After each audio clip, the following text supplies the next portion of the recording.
সিলেটের জৈন্তাপুর উপজেলায় বাংলা নববর্ষ 1432 বর্ষবরণ উপলক্ষে আনন্দ শোভাযাত্রা, লোকজ মেলা ও সাংস্কৃতিক অনুষ্ঠান অনুষ্ঠিত হয়েছে। সোমবার সকাল 10 ঘটিকায় জৈন্তাপুর উপজেলা প্রশাসনের আয়োজনে বিয়াম স্কুল সংলগ্ন বটতলা হতে পহেলা বৈশাখ উপলক্ষে আনন্দ শোভাযাত্রা বের হয়। শোভাযাত্রাটি উপজেলার প্রধান প্রধান সড়ক প্রদক্ষিণ করে পুনরায় বটতলা এসে শেষ হয়। পরে সকাল 10:30 ঘটিকায় উপজেলা প্রশাসন ও উপজেলা শিল্পকলা একাডেমির আয়োজনে পহেলা বৈশাখ বাংলা বর্ষবরণ উপলক্ষে সাংস্কৃতিক অনুষ্ঠান ও লোকজ মেলা অনুষ্ঠিত হয়।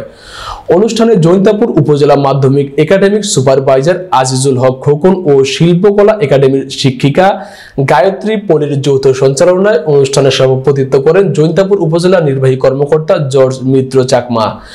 এ সময় বিশেষ অতিথি হিসেবে আরো উপস্থিত ছিলেন সহকারী কমিশনার ফারজানা আক্তার লাবণী সহ অন্যান্যরা।